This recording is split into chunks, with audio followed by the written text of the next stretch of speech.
only have one very young avocado left and some jade on my windowsills.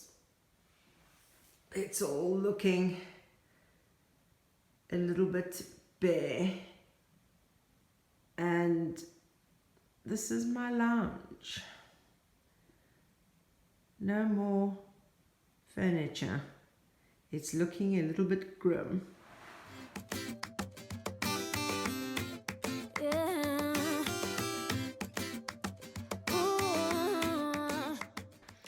So this week I actually got quite a lot done. So I have arranged for my electricity to be stopped the day I move out. I've arranged for my internet to end. I've arranged for my phone to end the end of June. And yes, it's a relief to know that I've organized all of this. I've got, about a month to go in Norway.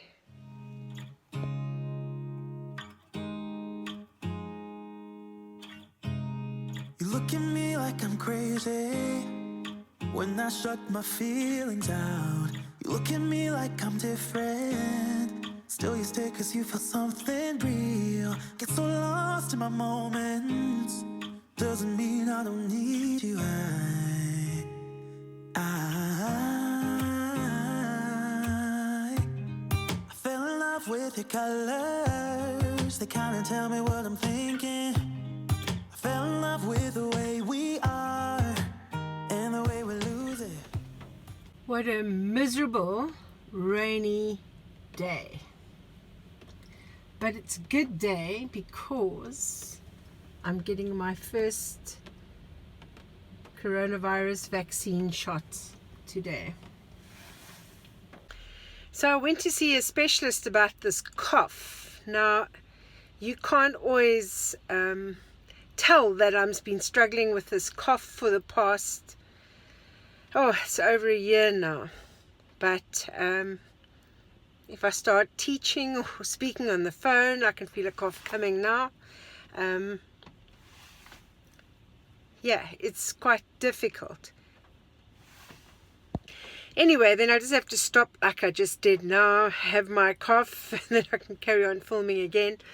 But the specialist says that basically I'm allergic to Norway and that the air here is too dry for me. And that's why I'm struggling. I'm struggling with this cough. And it's quite annoying because especially now when you cough, everybody looks at you as if you've got coronavirus, but it's not coronavirus. So he recommended that I move to a Mediterranean climate and stop teaching because he says after 36 years my vocal cords have done their time. But I'm planning on still doing online English teaching, and that I can do because it's not like 5 days a week, 8 hours at a time. So that's the story of the cough while I go in now for my coronavirus vaccine. I went by your house, what a big mistake. For a while I thought that I wouldn't break. I need something else to clear my head. The deed is done. First vaccine, and I got my time for the next one, but I won't be here then. So I'm going to have to contact them to try and make it before I leave Norway for Portugal. But first vaccine, you just have to sit for 20 minutes. Nobody asks. All you got to give is your name and your birth date. Easy as.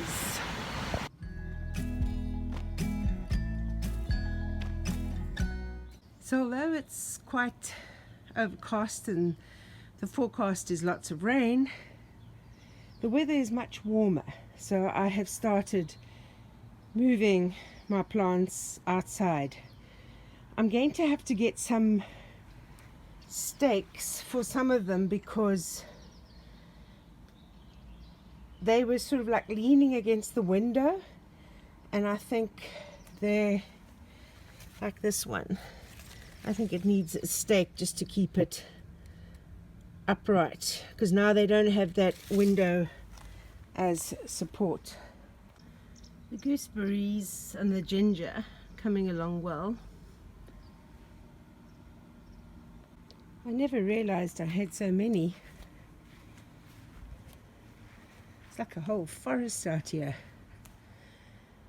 But when I saw the phenomenal growth, when I started opening the windows every day as it started to warm up after the snow melted, I thought, now is the time to move them outside. Hopefully they don't double their size in a month, otherwise I'll be in a bit of trouble.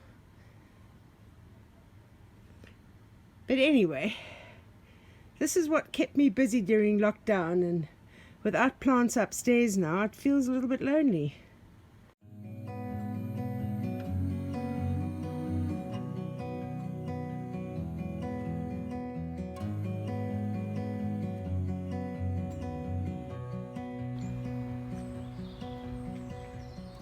So Matilda came today for her EU control, and apparently I have to replace this high beam because it's got a crack in it, so I've got to replace the whole light, and that was all. I know I banned myself from coming back to the nursery, but I'm not going to accidentally buy any plants, but I'm going to look for stakes to stake up my existing plants. Look at me just walking past these plants. So I've got two different size stakes. I've got the tape, and I might have bought a pressure thing. Tying up these little figs, I'm a bit devastated because the best one I knocked the leaves off by mistake. I'm not sure if it'll be able to recover, but most of my avos I've now just put a little stake in just to give them a bit of support.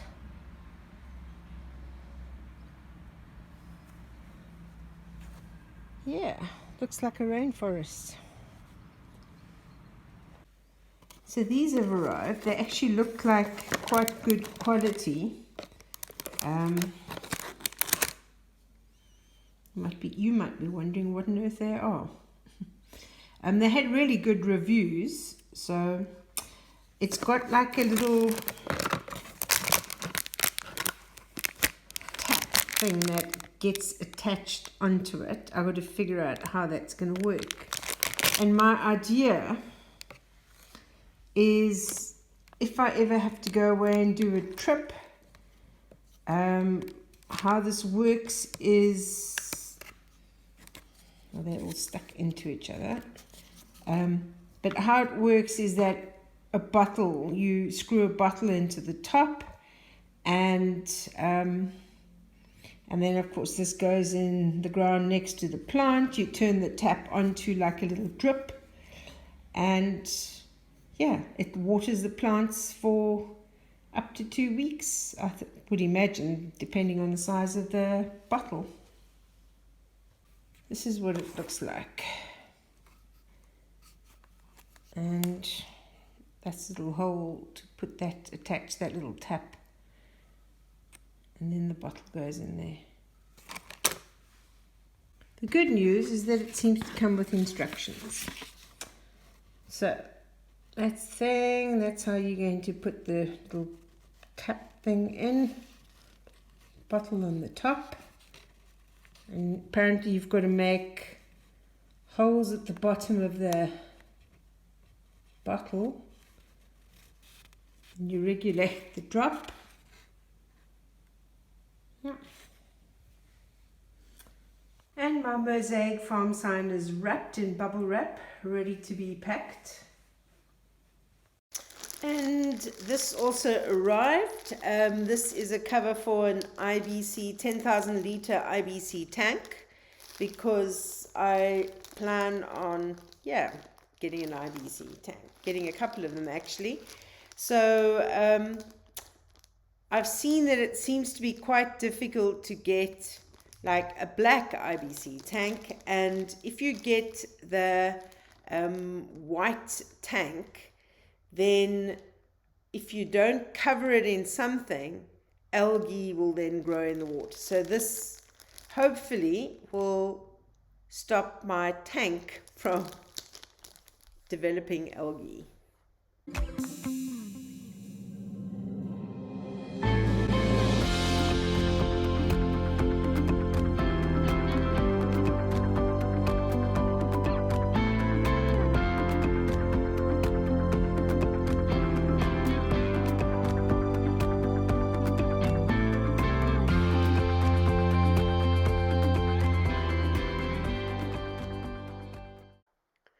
So you might remember that a little while ago I made a video about land cleaning in Portugal, and that it is law that you have the your land tidied up, and in particular the area around the house, 50 meters around the house, must be cleared.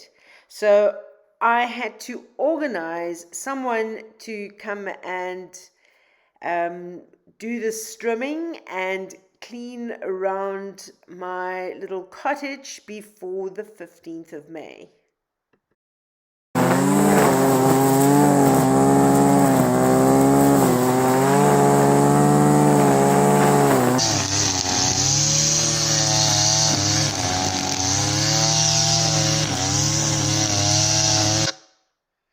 And here's the finished result.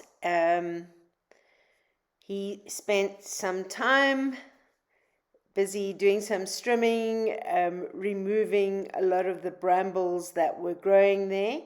He said he did leave a lot of the flowers for me because he knows that I do have bees, so he didn't remove the wildflowers that are growing, but he made sure that the area around the house has been cleared and meets this 50-meter requirement.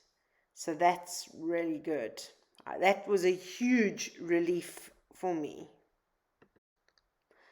I've also been chatting to a couple of volunteers who will be coming to help when I get there, and I've also been speaking to a roofing guy who is going to come and sort out my roof, and that's some of the plans that I have put in place. But now for my big surprise.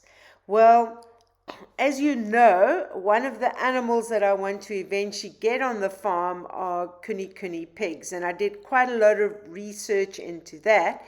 They aren't readily available in Portugal, but I found one person who has kuni pigs, and when I contacted them this week, they had two litters of pigs. And so I've bought a male, which I'm calling Oreo, and I've bought a little female, which will be called Cocoa Pop. So that's my big surprise, is that I've bought two kuni piglets. Now, of course, I have to build pig housing and a paddock for them when I get to Portugal.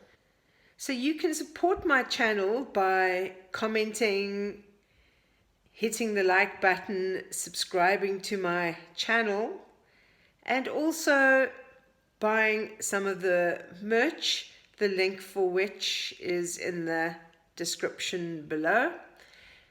And yeah, this is this is it's unbelievable that I'm getting to the end of my Norwegian adventure. But that's life. Constant movement from one adventure to the next, really.